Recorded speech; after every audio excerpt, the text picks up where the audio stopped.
She announced, "I'm pregnant, but I need a DNA test to know if it's yours or Kyle's." I calmly said, "No problem." Then we scheduled a DNA test. What the doctor told us at the appointment changed everything.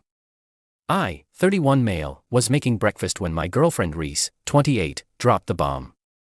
"I'm pregnant," she said, holding a pregnancy test. I dropped the spatula. We'd been together for 2 years, living together for 6 months. This wasn't planned, but I wasn't upset until she added, "But I need to be honest with you. I don't know if it's yours or Kyle's." Kyle, her work friend who texted her good morning every day. Kyle, who she'd sworn was just a colleague when I'd asked about him 3 months ago. I turned off the stove, sat down. "Okay, tell me everything." She started crying. It was just once, maybe twice. We were working late on the Henderson project and things just happened. When? About 6 weeks ago. Right around when? You know. Right around when we'd been trying to work through our issues, when she'd suggested we needed to reconnect and had initiated intimacy more than usual. "So you were sleeping with both of us." It sounds bad when you say it like that. How should I say it? She got defensive. "Look, I'm trying to be honest here. I could have just not told you." "You're right," I said calmly. "Thank you for telling me. Let's schedule a DNA test." She looked surprised. "You're not mad?" "Oh, I'm furious. But getting emotional won't change anything." "When can we do the test?" "Well, we have to wait until I'm at least 9 weeks pregnant for the blood test, or after the baby's born." "Blood test it is." "Make the appointment." She hugged me, crying about how understanding I was. How she knew I'd be an amazing father. How this mistake didn't change how she felt about me. I hugged her back. Then I went to the bathroom and threw up. That afternoon, while Reese was at work, I called my brother Ethan, he's a nurse. "Hey, quick medical question. Can you do a prenatal paternity test at 6 weeks?" "Yeah, but it's not recommended until 9 weeks for accuracy." "Why?" I told him everything. "Dude, leave. Now, I want to know first, why? If it's not yours, you leave. If it is yours, you still leave because she cheated. It's not that simple." "It's exactly that simple. But I had a plan." See, Reese thought I was some pushover. The safe guy who'd raise another man's kid without question. She was about to learn differently. First, I documented everything. Screenshots of her texts with Kyle. She left her iPad logged in at home. Nothing explicitly sexual, but lots of thinking about you and last night was amazing messages from the time frame she mentioned.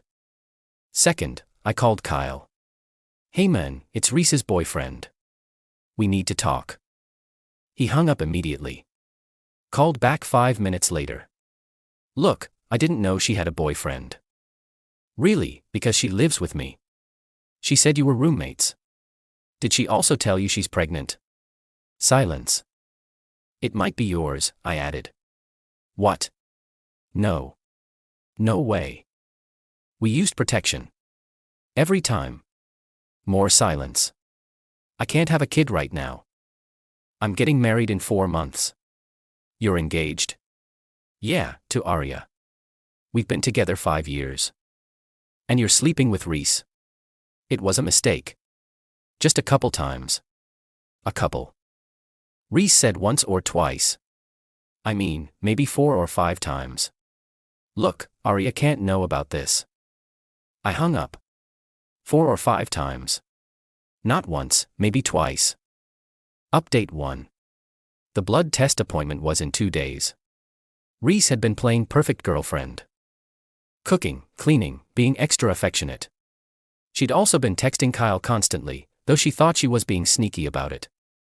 What she didn't know was that Kyle had been texting me too. Panicking about his wedding, begging me not to tell Aria, offering to pay for the abortion if Reese would get one. Yeah. He was a real prince. The night before the appointment, Reese sat me down.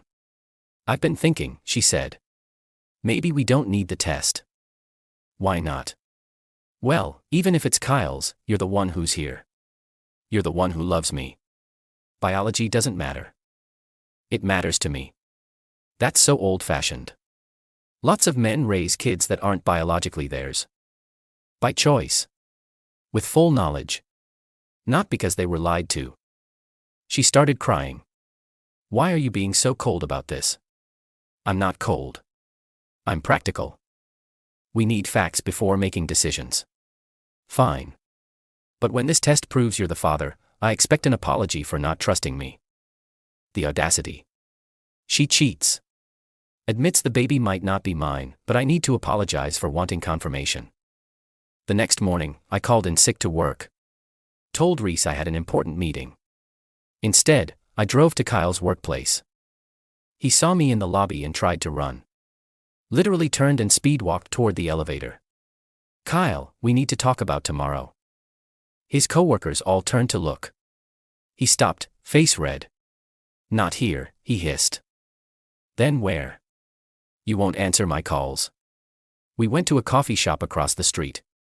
He was sweating bullets. I'll sign away rights, he said immediately. If it's mine, I want nothing to do with it. What about Reese? What about her? She's your girlfriend.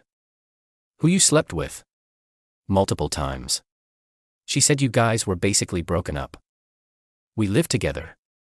She said that was just for convenience. That you were moving out soon. More lies. I was starting to see a pattern. Show me the texts where she said that. He pulled out his phone, scrolled for a bit, then showed me. Screenshots don't lie. Reese had been telling him for months that we were basically roommates. That I was emotionally absent. That she was planning to leave soon. She'd been setting up her backup plan. If things worked out with Kyle, she'd leave me. If not, she had good old reliable me.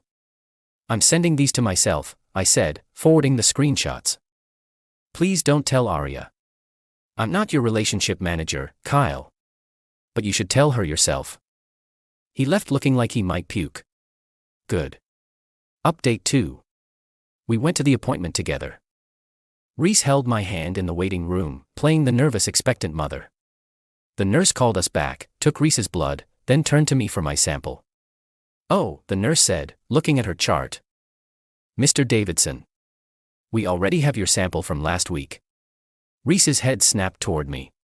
Last week? Yeah, I said casually. I came in early to save time today. That was a lie. But Reese didn't know that.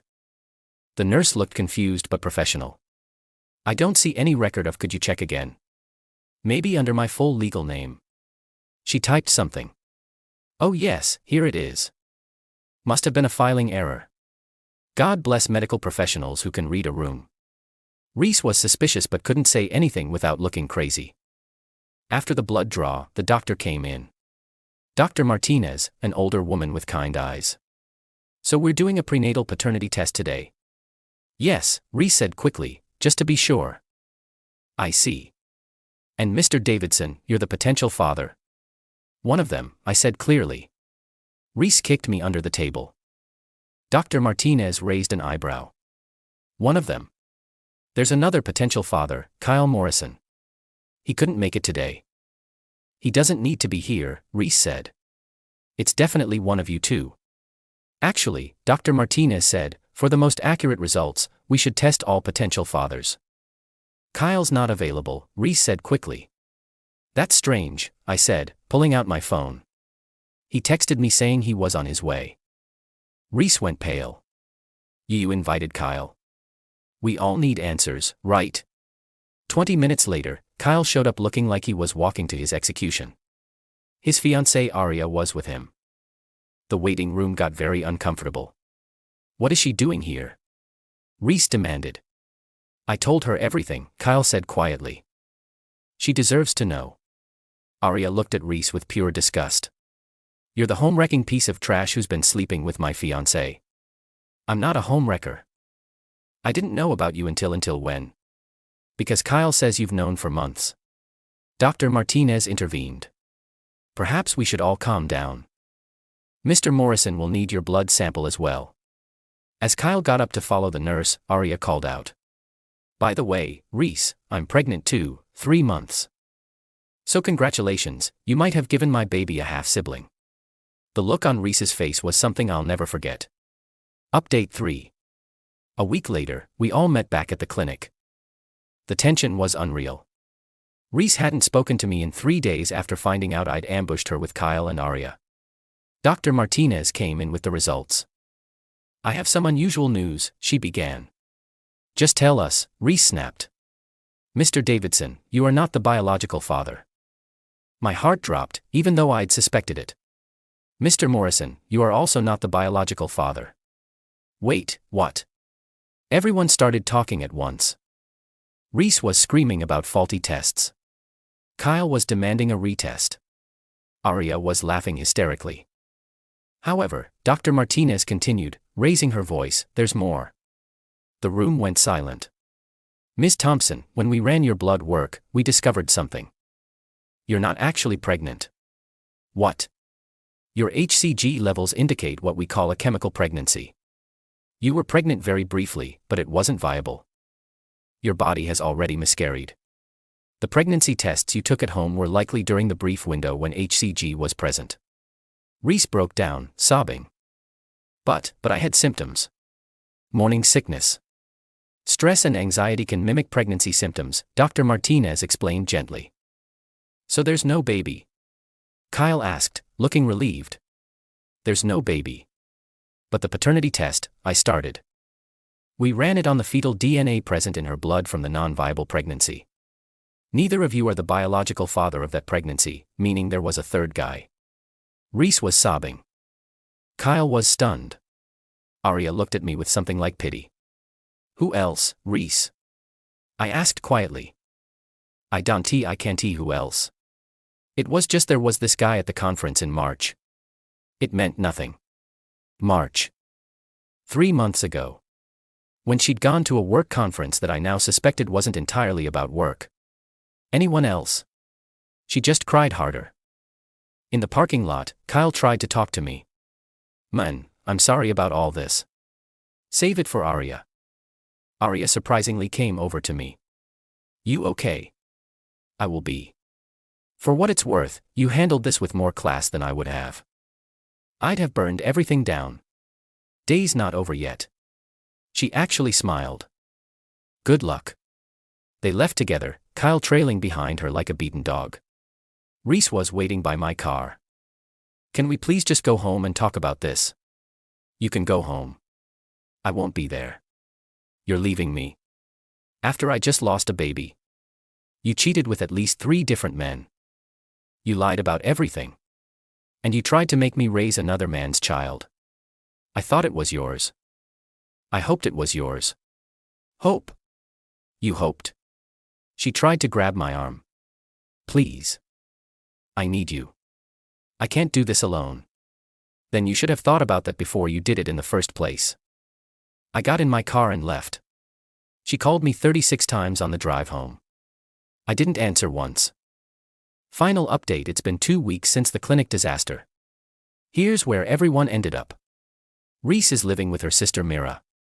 She tried to spin the story on social media about how I abandoned her during a miscarriage, but that backfired when Aria commented with the full truth.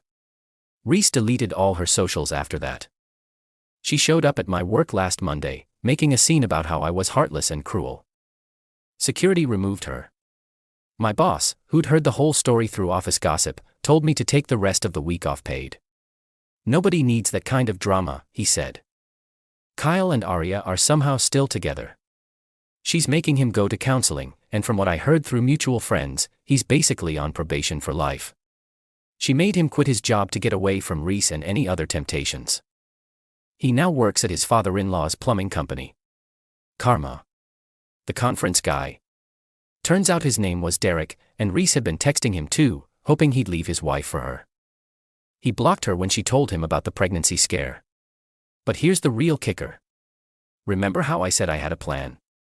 Well, 2 days before the DNA test, I'd already signed a lease on a new apartment. I knew, regardless of the results, I was done. The test was just about getting closure and making sure I wasn't on the hook for child support. The morning after the clinic, I moved out while Reese was at her sister's. Took everything that was mine, which was basically everything since she'd moved into my place. Left her clothes, her makeup, and the couch she'd bought from a garage sale. She came home to an almost empty apartment and a note. Rent's paid until the end of the month. After that, it's your problem. She tried to contest it, saying I'd illegally evicted her, but she was never on the lease. She was just a guest who'd overstayed her welcome. Her sister Mira actually reached out to apologize. Turns out Reese had been bragging to her about juggling multiple guys, calling me her safety net and Kyle her fun option. Mira had told her she was being horrible, but Reese had said I'd never find out. She's always been like this, Mira told me. Even in high school, she'd date the nice guy while hooking up with the bad boys, then play victim when it blew up. I'm sorry you got caught in her tornado. Last I heard, Reese was on dating apps, looking for her next safety net. Her bio says she's looking for a real man who can handle a strong, independent woman. The delusion is strong with that one. As for me, I'm in therapy, working through the trust issues this whole mess created. My therapist says I handled it better than most would have. You stayed calm, got facts, and protected yourself legally and financially. That's impressive. It doesn't feel impressive. It feels like survival. But I did learn something valuable. When someone shows you who they are, believe them. And when they tell you you're pregnant with a baby that might not be yours, run a DNA test. On everything. My buddy asked if I regret not giving her another chance. Another chance to what? I asked. Cheat with 4 guys instead of 3. Lie about 5 things instead of 10. Nah, I'm good. You don't think people can change? Sure they can. But Reese doesn't think she did anything wrong. She thinks she's the victim. Hard to change when you can't even see the problem. He bought the next round. Oh, and the best part, last week I got a text from an unknown number. Hey, this is Derek's wife. I heard you were Reese's boyfriend. Can we talk? Turns out Reese had been sending Derek pictures and messages even after the conference. His wife found them. She wanted to compare notes. We met for coffee. She brought receipts. Literal receipts. From the conference hotel. Room service for 2. Champagne. The works. My husband said it was one drunk night, she said. But you don't order room service for a one-night stand. No, I agreed. You don't. She's divorcing Derek. Taking him for everything. Good for her. It's been a month now since everything imploded. I'm in my new place, which is smaller but quieter. No drama. No lies. No mysterious texts at 2 a.m. Just peace. Reese sent one last message yesterday. I hope you know you threw away something special. I replied, I know exactly what I threw away. Then I blocked her. Cool? Cool. Edit. To everyone asking why I went through with the DNA test if I was leaving anyway, I needed to know she couldn't come after me for child support later. Cover your bases, people. Edit 2. Yes, this is real. Yes, people are really this messy.